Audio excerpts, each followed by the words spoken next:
사랑하는 예수 사랑교회 성도 여러분, 오늘도 새 아침이 밝았습니다. 오늘도 우리 코로나19의 통계 현상을 보면 4월 10일 금요일 오전 5시를 기준으로 해서 확진이 1423, 그리고 새롭게 확진된 숫자가 39개로 좀 주춤하고 뒤로 물러나는 경향이 있습니다.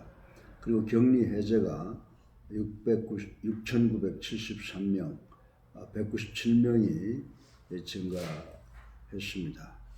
이런 모든 것을 볼 때 이제 백업하는 그런 경향이 없지 않아 있습니다만은 우리가 이런 어려움이라고 하는 것은 끝까지 꺼진 불도 다시 보자. 옛날에 우리 그런 표가 있었듯이 끝까지 하나님께 기도하고 끝까지 우리가 해야 될 일을 하나가 돼서 지키는 그런 노력이 있어야 될 줄로 믿습니다. 반드시 승리할 줄로 믿습니다. 하나님은 우리 편이시고 우리에게 좋은 것 주시는 분이시니까 우린 절대로 하나님만 믿고 의지하고 하나님의 말씀에 절대 순종하는, 그리고 지역사회에서 서로 협력하는 그런 아름다운 모습을 보임으로 우리들에게 닥쳐온 참으로 해결하기 어려운 이 문제가 해결되는 역사가 우리 모두에게 일어나기를 주님의 이름으로 축원합니다.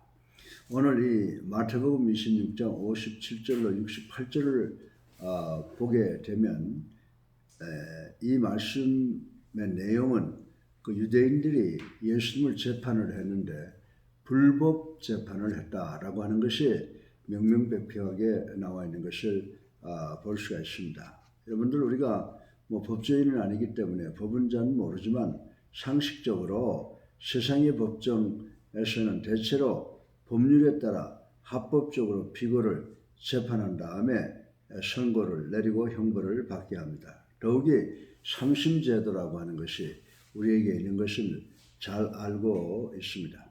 그러나 어떤 특별한 상황에서는 전혀 불법적으로 죄수를 재판하고 차단하는 경우도 없지 않다는 것을 우리는 잘 알고 있습니다. 특별히 전쟁 상황이나 반란 상황 중 어떤 비상사태에서는 이런 불법적인 재판이 자행되기가 일수라고 하는 것을 우리는 잘 알고 있습니다. 그런데 예수님께서 재판을 받으실 이때는 그렇게 별로 특별한 비상사태가 아니었음에도 불구하고 유대교 지도자들과 로마 군병들에 의해서 그 엄청난 불법에 의해서 재판을 받으셨습니다. 물론 재판은 유대인들과 유대교 지도자들에 의해서 받으셨습니다. 그리고 그런 잘못된 사기극에 맞다라고 생각할 수 있을 정도의 그런 불법 재판에 의해서 사형 언도를 불법으로 받고 처형되기까지 했다는 사실을 우리는 잘 알고 있습니다.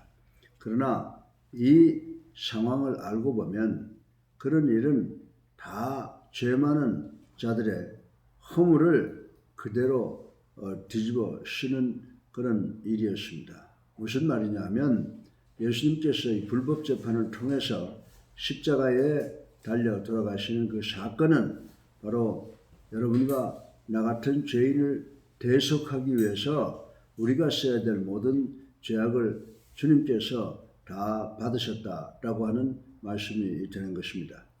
자, 그렇다면 어떤 이유로 예수님께서 받은 재판이 부정한 그런 불법 재판이었는지를 살펴보고 오늘 우리 모두 은혜 받기를 주님의 이름으로 축원합니다. 오늘 이 불법 재판에 대한 그 세 가지의 특성을 생각해 볼 텐데, 첫째로 보면 법정에서는 항상 그 객관적이고 그런 그 중간적인 증거를 채택을 해서 재판의 증거로 삼습니다.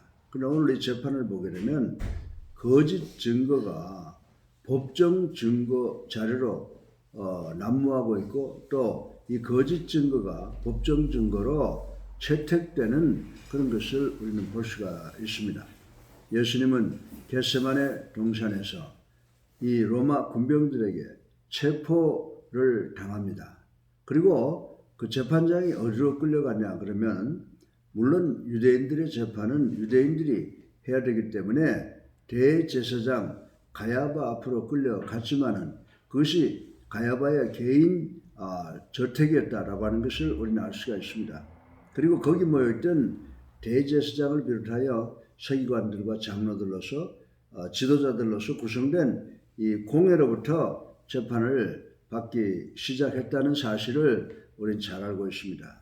여러분들 그 당시 공회라고 하는 것은 유대인들의 정치, 종교, 사회의 그 최고의 기구로서 여러분들이 잘 아시는 그 산헤드린을 가리키고 있었고 이 기구가 정치, 행정 그리고 또 입법과 사법까지 하는 그런 재판까지 집행할 수 있는 그런 막강한 그런 기관이었다라고 하는 것을 우리는 알 수가 있습니다. 그러니까 이 공회는 오늘 예수 그리스도를 처단하기 위해서 유대 이스라엘의 최고 법정이 되었다라고 하는 것을 우리는 알 수가 있습니다.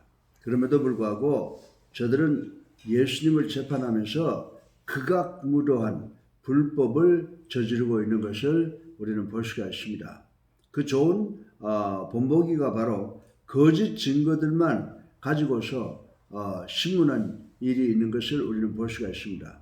온 공회가 예수 그리스도를 죽이려고 그를 칠 거짓 증거를 찾았고 나중에 두 사람을 끌고 와서 거짓 증거를 증언을 하게 합니다. 이 사람의 말이 내가 하나님의 성전을 헐고 사흘 안에 지을 수 있다라고 했었다는 어처구니 없는 증거를 대기도 했습니다. 예수님께서 하나님의 성전을 헐고 사흘에 지을 수 있다라고 하는 말씀은 곧 당신이 십자가에 달려 돌아가시고 3일 만에 부활하실 것을 예언하신 말씀임에도 불구하고 이것을 성전 그 당시 참으로 거룩한 곳 하나님이 계시는 곳이라고 생각하는 이스라엘 민족들이 최고로 높이 섬기는 그 성전을 허는 것에 비유해서 말을 해서 그것을 예수 그리스도를 십자가에 못 박는 증거로 삼았다라고 하는 것입니다. 근데 사실 문제는 저들이 재판을 통하여 정당성을 가리려는데 그 목적이 있었던 것이 아니라 애초부터 예수를 십자가에 달려 죽게 하려고 그 증거만 찾으려고 셋업, 조작되었던 것이고 또 예수를 죽이기 위한 증거만을 찾으려 혈안이 되었다라고 하는 사실을 우리는 성경을 통해서 배워서 잘 알고 있습니다. 예를 들어서 말씀드린다면 이는 산헤드린의 재판 장소가 공회가 아니라 가야바의 한 개인, 물론 대제사장이지만은 한 개인의 집들이었다는 것에서도 이 재판이 얼마나 불법적인 재판인가라고 하는 것을 명확하게 보여주고 있는 사실인 것입니다. 그러기에 자연히 거짓 증거만 동원될 수밖에 없었던 것입니다. 생각하면 거짓 증거보다 더 불법적인 재판이 어디에 있겠습니까? 사랑하는 예수 안교 성도 여러분, 예수님께서 이 불법적인 재판을 받으시고 십자가에 달려 돌아가신 것은 한마디로 말해서 우리 모두의 죄를 다 뒤집어 쓰시고 죄값을 십자가에 달려 돌아가시는 것으로 갚으심으로 우리를 위한 대속의 은총을 완수하시기 위한 그런 주님의 계획된 그런 희생이라고 하는 것을 우리는 알고 나 같은 죄인을 위해서 십자가에 달려 돌아가신 그 주님 나의 구주로 믿고 늘 우리가 주님만 의지하고 살아가는 우리가 되기를 간절히 바랍니다. 지금 우리가 당면한 코로나19 문제도 어려운 일이지만 이 문제가 끝나면 경제적인 문제가 쓰나미처럼 몰려온다고 전부 다 두려워하고 있습니다. 그러나 하나님께서는 우리가 감당할 만한 시험을 주시고 또 우리가 감당하지 못할 때는 피할 길을 주신다고 분명히 약속을 하셨으므로 우리는 어려움을 소망 가운데서 하나님을 믿는 믿음으로 승리하는 우리 모두가 되기를 주님의 이름으로 축원합니다. 그리고 두 번째로 예수님께서 이 가야바의 뜰에서 받은 재판이 부정한 재판이다, 불법 재판이다 라고 하는 그 두 번째 그 원인을 생각해 볼 수가 있는데, 그 두 번째 원인은 재판은 언제든지 그 사람이 살인자든 그 사람이 받지 못할 죄인이든 어쨌든 간에 그 사람을 변호할 변호인을 붙이는 것이 법이라고 하는 것입니다. 그럼에도 불구하고 이 법정에서는 예수님께서는 변호인을 받지 못한 그런 상황에서 재판을 받게 되었기 때문에 이 법정이 불법 재판이다라고 하는 것을 말씀을 드릴 수가 있는 것입니다. 소위 합법적인 절차를 밟는다는 세상 법정에서는 아무리 유죄에 대한 정당한 증거들이 확실하게 확증적 증거들이 있다 하더라도 무죄를 주장할 만한 무죄 추정에 의해서 또 증거들도 소집하고 무죄 추정해서 재판을 받도록 그렇게 허락이 되어 있다라고 하는 것입니다. 그리고 판사들은 그런 증거들도 참작하여 재판을 진행합니다. 그런데 당시에 유대인들의 공회는 예수님을 재판함에 있어서 무죄의 증거를 제출하는 일은 전혀 허락하지 않았을 뿐만 아니라 그 증거를 제시할 변호인조차도 허락하지 않았다라고 하는 것입니다. 다시 말해서 이들은 예수님을 십자가에 못 박아 죽이겠다고 하는 그런 목적을 만들어 놓고 계속 유죄를 뒤집어 씌워서 그렇게 그것으로 사형 선고를 내리기 위해서 마지막까지 진행했던 것을 볼 수가 있습니다. 그런데 문제는 뭐냐면 유대교 지도자들이나 그 유대인들은 이 거짓 증거들을 가지고 죄를 삼았을 뿐만 아니라 심지어는 예수님의 말을 가지고 유죄로 유도하기까지 했다고 하는 사실을 우리는 잘 알고 있습니다. 여러분들 우리가 지지하다시피 63절에 보면 대제사장 가야바는 신문 중에서 느닷없이 예수님을 향하여 내가 정말 그리스도냐? 라고 다그쳐 물었습니다. 이에 예수님께서 그 사실을 수긍하셨습니다. 그래 내가 그리스도니라 라고 하신 말씀을 듣자마자 이 가야바는 벌떡 일어나서 자기의 옷을 찢으면서 악다구니를 쳤다고 하는 것입니다. 저놈이 저는 참담한 말을 하는데 어찌 더 다른 증거나 증인을 찾겠느냐 라고 말을 했습니다. 그런 다음에 그는 즉시 공회로 산헤드린으로부터 사형을 시켜야 한다는 대답을 유도해 냈던 것을 알 수가 있습니다. 세상 법정에서도 변호사를 붙여서 자신을 변호할 수 있는 그런 기회를 주는데, 세계에서 역사를 보게 되면 그 당시에 유대인들이 가장 좋은 법과 좋은 절차를 가지고 있다고 하는 그런 법정에서 예수 그리스도를 사형시키기 위해서 엄청난 불법을 자행했다라고 하는 것은 역사적으로 많은 비난을 받고 있는 것입니다. 근데 이 재판도 가만히 생각해 보면 하나님께서 우리 인간을 구원하시기 위해서 미리 만세전에 예정해 두셨던 것이었다. 다시 말해서 예수님께서 불법 재판, 변호사도 없는 그런 재판을 받으신 것은 이 자리에 앉아있는 여러분과 나 같은 죄인의 죄값을 다 갚기 위해서 하나님께서 예정하신 길을 걸어가셨다라고 하는 것입니다. 사랑하는 우리 예수님께 성도 여러분, 성도 여러분, 우리가 십자가에서 돌아가신 그 주님의 그 십자가의 희생, 변호사도 없이 불법 재판 속에서 묵묵히 주님께서 그 형을 받으셨던 것은 바로 여러분과 나를 사랑하시는 하나님의 사랑의 절정이라고 하는 것을 우리 깨닫고 하나님께 감사하며 어려운 세상 속에서 하나님의 말씀을 절대적으로 믿고 순종하고 그리고 우리 복음을 전하기 위해서 최선을 다하는 우리가 되기를 간절히 바랍니다. 다시 한번 말씀드립니다. 코로나19 하나님께 기도하고 우리가 지켜야 될 수칙과 규칙을 잘 지켜나가는 것을 통하여 이제 모든 문제가 해결되는 날이 속히 올 줄로 믿고 우리 이것을 통해서 그리스도인들은 이웃을 돕는 하나의 계기로 삼는 역사가 우리 모두에게 일어나기를 주님의 이름으로 축원합니다.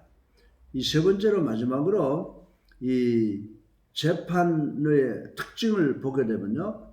제가 여러분들에게 이미 말씀드렸지만 우리나라만 해도 지방법원, 고등법원, 대법원 이렇게 3심이 있습니다.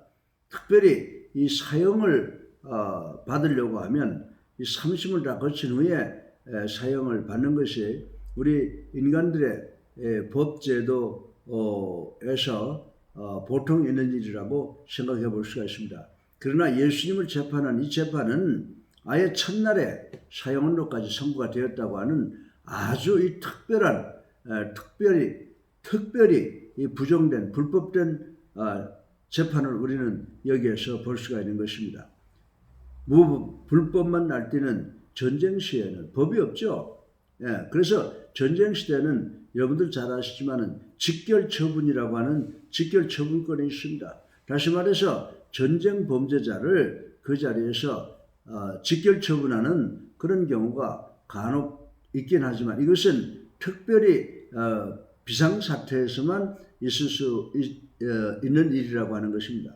그러나 전시가 아닌 특별 비상시대가 아닌 평상시에 더구나 최고의 법정이라는 데서 첫 재판과 함께 그날에 죄수를 처형하는 경우란 상상도 할 수 없는 일이라고 하는 것을 우리는 알 수가 있습니다.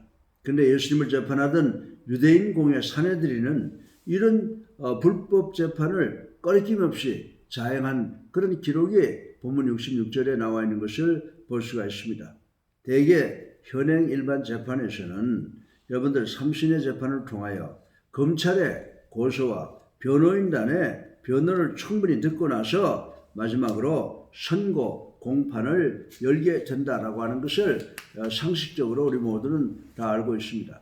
그래서 거기서 판사가 최종적으로 선고를 하고 나서도 피고인의 항소가 있으면 재심, 3심까지 다시 거치면서 재판을 계속한다라고 하는 것을 우리는 잘 알고 있습니다. 그리고 결정적인 선고가 있게 되더라도 사형당한 사람들 경우에 보세요. 정말 사형수의 경우는 상당한 기간 동안 집행을 보류하는 것을 우리는 볼 수가 있습니다. 어떤 변화가 일어날지 모르기 때문에 그만큼 유예 기간을 두고 있는 것이라고 생각할 수가 있습니다.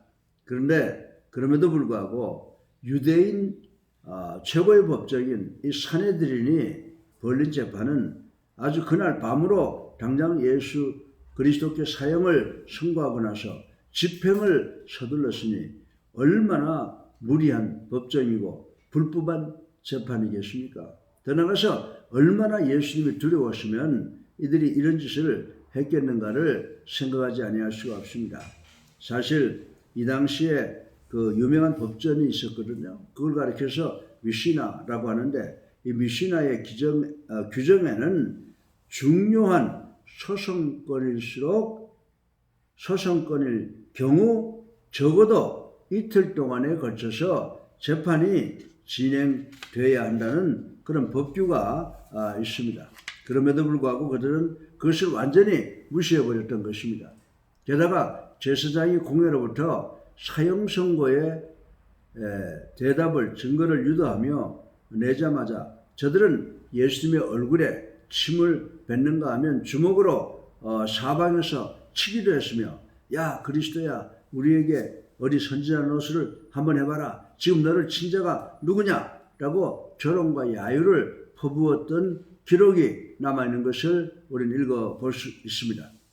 그래서 가만히 생각해보면 이보다 더한 불법 재판이 어디에 있겠습니까? 사랑하는 예수님께 성도 여러분 예수님을 향하여 벌린 이 유대인의 재판들은 재판이 아니라 그대로 도살장이라고 생각을 할 수가 있습니다. 실로 그들은 애초부터 예수님을 십자가에 달려 죽게 하기 위하여 거짓 증거들만 모았고 거짓 증거들만 드러댔고 일부러 변호인도 의도적으로 세우지 않고 유죄로만 유도했으며 그 자리에서 당장 사형 선고까지 내리는 역사 이래 전무후무한 그런 불법 재판을 자행해서 하나님의 아들 예수 그리스도를 십자가에 못 박아 죽게 했던 죄를 지었다라고 하는 것입니다.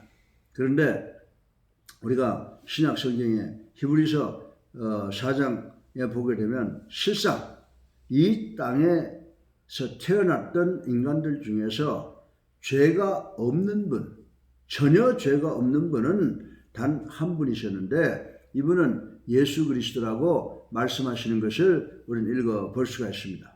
그럼에도 불구하고 예수 그리스도는 이런 야만적, 불법적 재판을 바꿔서 기어코 십자가 위에서 돌아가셨습니다. 이분이 돌아가실 때 우리의 죄 때문에 머리에 과시관을 쓰시고 우리의 죄 때문에 성과 발에 대못을 받으시고 우리의 죄 때문에 옆구리에 창을 받으시고 물과 피를 다 쏟고 돌아가셨습니다.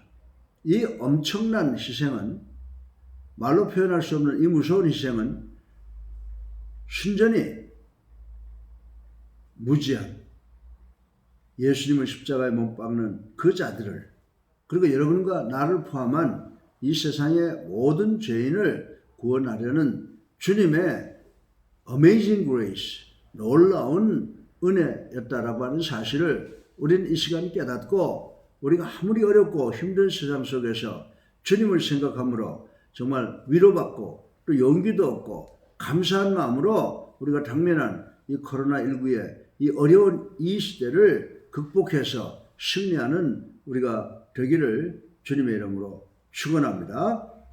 여러분들 주님은 그 불법 재판을 거부하지 아니하시고 그대로 순종하여 결국 하나님의 계획, 인류를 구원하는 인류 대구속의 은총을 마련하셨다고 하는 사실을 우리는 알아야 되는 줄로 믿으시기 바랍니다. 사랑하는 예수님께 성도 여러분, 이제 우리의 참음으로 코로나19가 머지않아서 떠나갈 것을 생각합니다.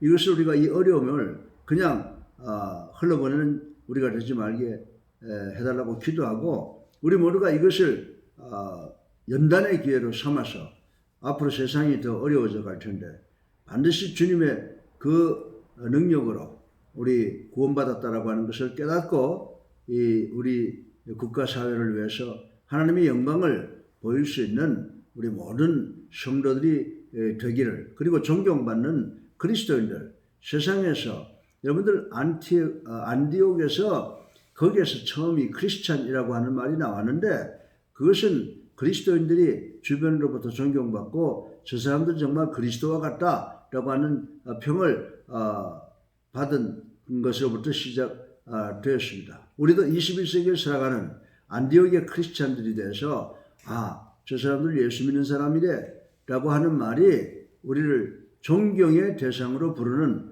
그런 의미가 되게 하시기를 간절히 바라고 우리가 하나님께 순종하고 기도하고 그리고 사랑으로 하나가 돼서 이 코로나19를 완전히 지구 바깥으로 박멸시키는 역사가 일어나게 기도하고 노력하시고 승리하는 우리 모두가 되기를 주님의 이름으로 축원합니다. 할렐루야. 기도합시다. 사랑이 많으신 아버지 하나님 찬양과 영광과 존귀를 올리고 회개합니다. 감사합니다. 아버지 하나님 우리 사랑하는 성도들 또 우리 대한민국 국민들 전 세계에 있는 모든 아버지 세계인들이 하나님을 두려워하고 하나님을 경외할 줄 아는 저희들이 되게 하여 주시옵소서. 그리하여 이번 코로나19 이 어려움을 우리 모두가 주님의 이름으로 노력하는 주님의 이름으로 하나가 되어서 노력함으로 이제 이 지구를 떠나가게 하여 주시옵시고 이 어려움을 통해서 우리 모두가 하나님을 경외하고 하나님의 도를 지킴으로 우리의 영혼이 잘됨같이 범사가 잘되고 강건할 수 있는 그런 환경으로 변화될 수 있도록 하나님 축복하여 주시옵소서. 예수 그리스도 이름으로 감사하며 기도드렸사옵나이다. 아멘.